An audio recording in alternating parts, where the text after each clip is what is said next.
আসসালামু আলাইকুম। আমরা করব জয়ের আজকের পর্বে তোমাদের সকলকে শুভেচ্ছা জানিয়ে শুরু করছি আমাদের আজকের আয়োজন। তোমাদের সাথে আছি আমি সাদিক আনাম সাদ। প্রতি পর্বের মতো এ পর্বেও শুরুতেই জানিয়ে দিচ্ছি এ সপ্তাহের সংবাদ শিরোনামগুলো। প্রথম শ্রেণীর শিশুদের ওপর পরীক্ষার চাপ, ভর্তির সুযোগ নিতে রাজধানীতে কোচিং বাণিজ্য।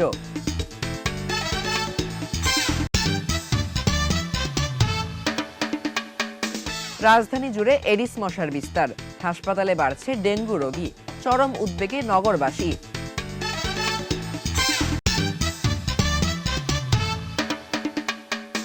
ইতিহাসের পাতায় মানিকগঞ্জের বেতিলা জমিদার বাড়ি, শতবর্ষের স্মৃতি নিয়ে দাঁড়িয়ে ঐতিহ্যবাহী স্থাপত্য। এবারে বিস্তারিত। দীর্ঘ ১.৫ দশক পর প্রথম শ্রেণীতে আবারও সরাসরি লিখিত ভর্তি পরীক্ষা চালু করার সিদ্ধান্তে শুরু হয়েছে বিতর্ক। শিশুদের ওপর পরীক্ষার বাড়তি মানসিক চাপের পাশাপাশি রাজধানীর আনাচে কানাচে এখন রমরমা ব্যবসা জমিয়ে তুলেছে বিভিন্ন কোচিং সেন্টার। ভর্তি নিশ্চিত করার সুযোগ নিয়ে প্রতি মাসে অভিভাবকদের কাছ থেকে নেওয়া হচ্ছে মোটা অঙ্কের টাকা। ভর্তি পরীক্ষার নামে এই কোচিং বাণিজ্যের দৌরাত্ম্য রওশন আমিন রুহির রিপোর্টে। বয়স মাত্র ৫ কি ৬, যে বয়সে মেধা বিকাশের স্বাভাবিক সুযোগ পাওয়ার কথা সে বয়সে চাপিয়ে দেওয়া হচ্ছে লিখিত পরীক্ষার তীব্র প্রতিদ্বন্দ্বিতা। দীর্ঘ ১৫ বছর পর প্রথম শ্রেণীতে আবারও সরাসরি ভর্তি পরীক্ষা ফিরে আসায় সুযোগ বুঝে রাতপথে এখন মাথা চাড়া দিয়ে উঠেছে ব্যাঙের ছাতার মতো গজিয়ে ওঠা কোচিং সেন্টারগুলো। দুনিয়ার কোনো শিক্ষা বিজ্ঞানী মনোবিজ্ঞানী বলে না যে ৬ বছরের আগে কোনো বাচ্চাকে কোনো ধরনের প্রেশার দেওয়া হোক, এটা তারা চায় না। তো এই সব কিছু মিলিয়ে একটা ভুল সিদ্ধান্ত। তো যেই সিদ্ধান্তটা ভুল, তো সেটার ইম্প্যাক্ট তো খারাপ হবেই। সুতরাং আমাদেরকে যেতে হবে ক্যাচমেন্ট এরিয়া অনুযায়ী বিদ্যালয়ে ভর্তি করার দিকে। রাজধানীর মিরপুর, মোহাম্মদপুর, মালিবাগ কিংবা সিদ্ধেশ্বরী প্রায় প্রতিটি এলাকাতেই এখন প্রথম শ্রেণীর ভর্তি কোচিং এর চটকদার বিজ্ঞাপন। কোচিং বন্ধ করলেও কিন্তু এক ধরনের বৈষম্য তৈরি হবে। একবার পরিষ্কার করে বলি, যেমন অনেক সময় দেখা যায় যে গরিব মানুষের বাবা মা হয়তো ১০০ টাকা ২০০ টাকা দিয়ে কোচিংয়ে কোনো মতে বাচ্চাটাকে পড়াইতে পারতেছে। এখন আপনি যদি ঢালাওভাবে কোনো রকম প্রস্তুতি ছাড়া কোচিংটাও নিষিদ্ধ করে দেন, তাহলে কি হবে? তাহলে ওই যে যারা বিত্তশালী তারা তো ৪-৫ জন শিক্ষক বাসায় এনেও পড়াইতে পারবে। তো অর্থাৎ তার মানে এক ধরনের অর্থনৈতিক বৈষম্যের কারণে শিক্ষা থেকে পিছিয়ে গেল দরিদ্র বাবা মায়ের সন্তানটা। সুতরাং এই জন্য গভর্নমেন্টকে হোলিস্টিকভাবে চিন্তা ভাবনা করে সিদ্ধান্ত নিতে হয়, যেটার ঘাটতি দেখতে পাচ্ছি আমরা। ভর্তি পরীক্ষার এই জটিল সমীকরণে অভিভাবকরা বাধ্য হয়ে ছুটছেন কোচিংগুলোর পেছনে। কারণ আমার বাচ্চা মেধাবী, আমার বাচ্চা কেন একটা ভালো স্কুলে পড়বে না? যদি এই কোচিংয়ের মাধ্যমে আমার বাচ্চা যদি একটা ভালো জায়গায় যায়, আমি কেন পড়াবো না? এটা তো খারাপ কিছু না। আর ওদের তো এমন কোনো কিছু শেখাচ্ছে না যেটাতে ওদের খারাপ কিছু হবে। অথচ শিক্ষক এবং অনেক সচেতন অভিভাবকই বলছেন এই বয়সে শিশুকে অতিরিক্ত চাপের মুখোমুখি না করে ঘরে সামান্য দিক নির্দেশনা দেওয়াই যথেষ্ট। সরকার তো বলেই দিয়েছেন যে বাচ্চারা বই পড়ে পরীক্ষাটা দিলে ওদের হয়ে যাবে। তাতে বই পড়েই দিক, আর কোচিংয়ের পক্ষে না, কোচিংও না করালেই ভালো হয়। ভালো মন্দ মিলে যদি একসঙ্গে তাহলে ভালো হতো, কিন্তু সেটা না করে আমরা করতেছি কি যে আবার পরীক্ষার মতো, তার মানে ভালোগুলো এক জায়গায় যাবে আর যারা ভালো করবে না তারা আবার কিন্তু আরেক জায়গায় চলে যাচ্ছে। তাহলে এক প্রতিষ্ঠান ভালোগুলো তৈরি করতেছে আর খারাপগুলো নিয়ে ক্লাস শুরু করবে। বিশেষজ্ঞরা মনে করছেন ভর্তি পরীক্ষা কিংবা লটারির চক্কর থেকে বেরিয়ে স্থানীয় বা এলাকা ভিত্তিক কোটা পদ্ধতিতে স্কুলের ভর্তি ব্যবস্থা করা গেলে রাতারাতি বন্ধ করা সম্ভব এই কোচিং বাণিজ্য।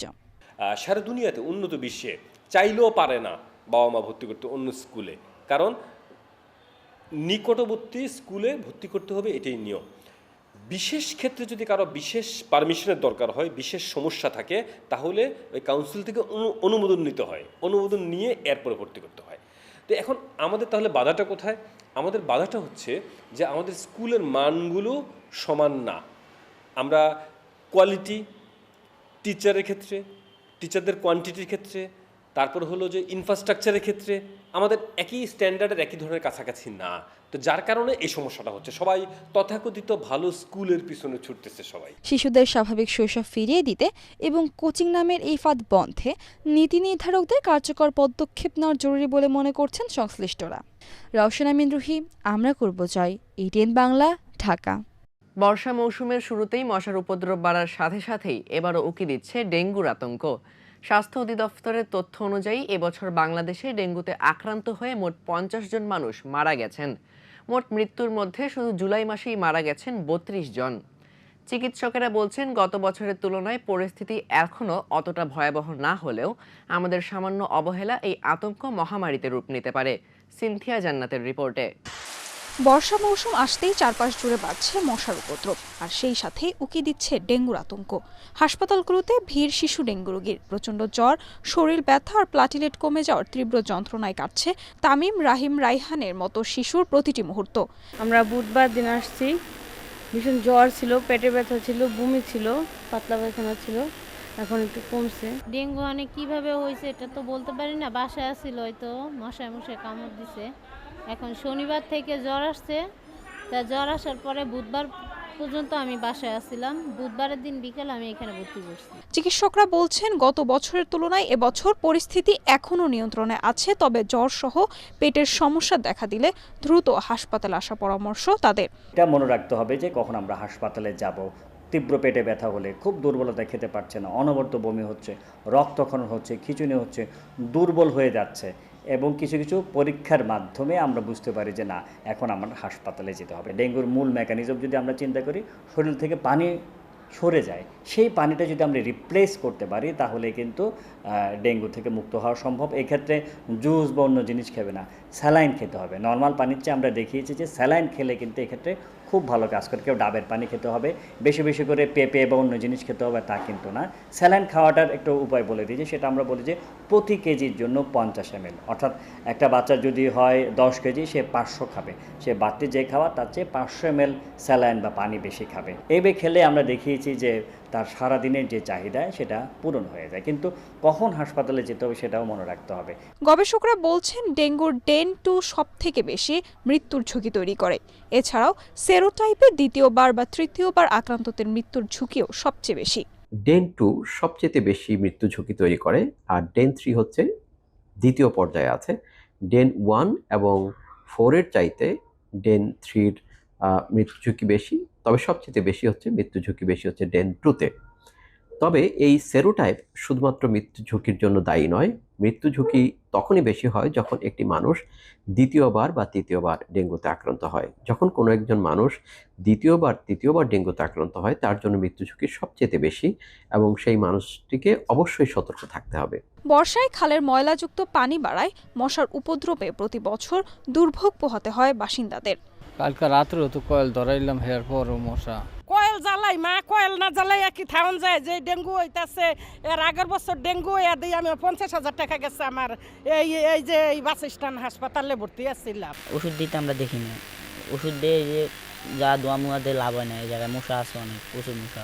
তবে সিটি কর্পোরেশনের মেয়র বলছেন যেখানে সেখানে ময়লা ফেলে জলাবদ্ধতা সৃষ্টি করা থেকে সচেতন হওয়া ও প্রচারণার কোনো বিকল্প নেই। ঢাকা শহরে কতগুলো স্পটে জলাবদ্ধতা হয় সেগুলো আমরা আইডেন্টিফাই করেছি, এবং বৃষ্টি হলে সাথে সাথে সেই পানিগুলো যাতে নিষ্কাশন করা যায়, পাম্প করা যায়, সেগুলোর জন্য আমরা ব্যবস্থা নিয়েছি। কিন্তু এটা পার্মানেন্ট সলিউশনের জন্য যে আমাদের গেটওয়েগুলো বের করতে হবে, আমাদের পানিগুলো বের হয়ে যাওয়ার জন্য যে সেগুলো আমাদেরকে আরও বাড়াতে হবে, এবং সেটার জন্য আমরা অলরেডি পরিকল্পনা নিয়েছি। সরকারের পাশাপাশি জনগণের সচেতনতায় বাড়ির চারপাশ পরিষ্কার পরিচ্ছন্ন রাখাই হতে পারে ডেঙ্গুর মহামারী নিয়ন্ত্রণ। সিনথিয়া জান্নাত, আমরা করব জয়, এটিএন বাংলা, ঢাকা। রাজধানীবাসীকে এক টুকরো সবুজের পরশ দিতে শেরেবাংলা নগরে জমে উঠেছে মাসব্যাপী জাতীয় বৃক্ষ মেলা। দেশি বিদেশি বিরল সব ফলের গাছ, অর্কিডের রঙিন শোভা আর ইনডোর প্ল্যান্টের পসরা সাজিয়ে বসেছে মেলা প্রাঙ্গণ। তবে কেবল গাছ কেনা বেচাই নয়, ইট পাথরের বন্দিদশা কাটিয়ে শিশুদের প্রকৃতির সাথে পরিচয় ও মাটির ছোঁয়া চেনাতে সন্তানদের নিয়ে মেলায় আসছেন অভিভাবকেরা। মারিয়া আফরিন মাহের রিপোর্টে। বৃক্ষ মেলায় পাওয়া যাচ্ছে ফুল, ফল ও ঔষধীয় বিভিন্ন প্রজাতির গাছ। তবে কেবল গাছ বেচা কিনাই নয়, শিশুদের প্রকৃতির কাছাকাছি নিয়ে আসতে মেলা জুড়ে রয়েছে পরিবেশ বিষয়ক নানা প্রদর্শনী ও সচেতনতামূলক কার্যক্রম। অনেক রকমের গাছ দেখেছি। বৃক্ষ মেলায় এসে কি গাছ সম্পর্কে অনেক কিছু ধারণা করতে পেরেছো? হ্যাঁ। তোমার কেমন লাগছে বৃক্ষ মেলায় এসেছো? অনেক ভালো। কি কি গাছ নিয়েছো? এখনো গাছ নেওয়া হয় নাই। কি নেওয়ার ইচ্ছা আছে? স্ট্রবেরি গাছ। আমি এই জায়গায় আমার মার সঙ্গে গাছ দেখতে আসছি। এই জায়গায় অনেক ধরনের বিদেশি দেশি গাছ আছে। আমার এই জায়গায় সবচেয়ে ভালো লাগছে কলা গাছ। আমি অনেক গাছ দেখেছি। এখান থেকে কোনো গাছ নিবা? আম গাছ নিব। স্মার্টফোনে স্ক্রিন ছেড়ে মাটির ঘ্রাণ নিতে আসা এই কোমলমতি শিশুদের মাঝে দেখা গেছে আগ্রহ।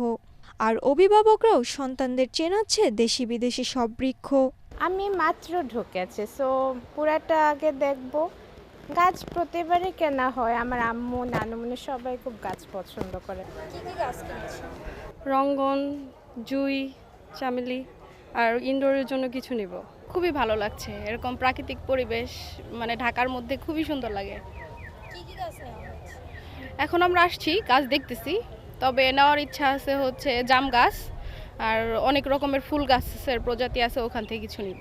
বিশেষজ্ঞরা মনে করছেন জলবায়ু পরিবর্তনে বড় ঝুঁকিতে বাংলাদেশে থাকা নতুন প্রজন্মকে পরিবেশ বান্ধব করে গড়ে তোলার বিকল্প নেই।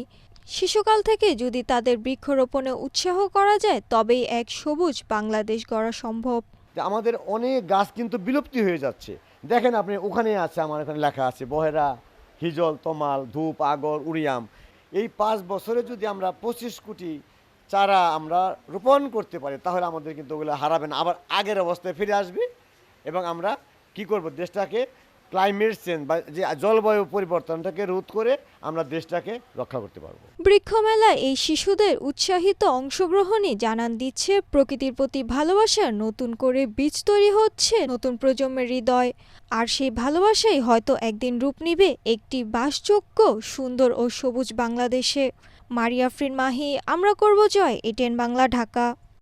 বিজ্ঞান ভিত্তিক শিক্ষা, সৃজনশীলতা ও উদ্ভাবনী চিন্তার বিকাশে বাংলাদেশ বিজ্ঞান ও প্রযুক্তি মাদ্রাসায় অনুষ্ঠিত হয়েছে বার্ষিক বিজ্ঞান মেলা 2026।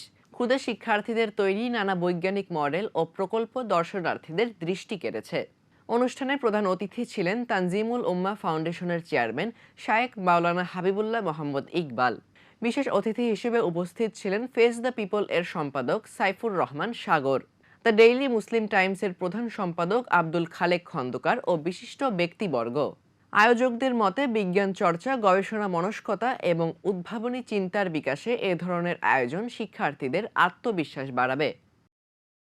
সময়ের স্রোতে কত শত ইতিহাস হারিয়ে যায়, কিন্তু মানিকগঞ্জের ধলেশ্বরের কোল ঘেঁষে দাঁড়িয়ে থাকা ইট কাঠের প্রাচীন দেয়ালগুলো আজও নীরবে বলে চলে এক পরাক্রমশীল অতীতের গল্প। বলছিলাম ঐতিহ্যবাহী বেতিলা জমিদার বাড়ির কথা। একসময় যেখানে ছিল জমিদারদের হাঁকডাক আর আভিজাত্যের কোলাহল, আজ তা কেবলই ইতিহাস। প্রাচীন স্থাপত্য, চমৎকার কারুকাজ আর ইতিহাসের সেই নীরব সাক্ষী বেতিলা জমিদার বাড়ির বর্তমান অবস্থা নিয়ে বিস্তারিত দেখুন এবারের প্রতি। এবং তাদের ঘনিষ্ঠ আত্মীয়রা কালের বিবর্তনে 1947 সালের দেশভাগ এবং পরবর্তীতে 1971 সালের মুক্তিযুদ্ধের সময় এই জমিদার পরিবার ভারতবর্ষের উদ্দেশ্যে এই এলাকা ত্যাগ করেন। এরপর দীর্ঘদিন পরিত্যক্ত থাকার পর এখানকার সুউচ্চ ঘর ও বিল্ডিংগুলোতে বর্তমানে স্থানীয় সাধারণ মানুষজন বসবাস করছে। হয়ে গেল আমরা করব জয়ের জন্য নির্ধারিত সময়। তোমাদের ভালো লাগা, মন্দ লাগা কিংবা কোনো পরামর্শ থাকলে আমাদের কাছে চিঠি লিখে জানাতে পারো। আমাদের চিঠি লিখবার ঠিকানা পরিচালক আমরা করব Joy, ATN Bangla multimedia production company limited, ওয়াসা ভবন, দ্বিতীয় তলা, 98 কাজী নজরুল ইসলাম এভিনিউ, কারণ বাজার, ঢাকা 1215, বাংলাদেশ। এছাড়াও তোমরা চাইলে আমাদের কাছে ইমেল পাঠাতে পারো। আমাদের ইমেল অ্যাড্রেস atn.amrakorbojoy@gmail.com। বন্ধুরা, তোমরা চাইলে স্ক্রিনে দেখানো নম্বরে আমাদের সঙ্গে যোগাযোগ করতে পারো। আমাদের মোবাইল ফোন নম্বর 015361194945। এই ছিল আমাদের আজকের আয়োজন।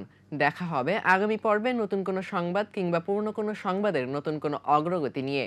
সেই পর্যন্ত তোমরা ভালো থেকো, সুস্থ থেকো এবং চোখ রেখো এটিএন বাংলার পর্দায়। আল্লাহ হাফেজ।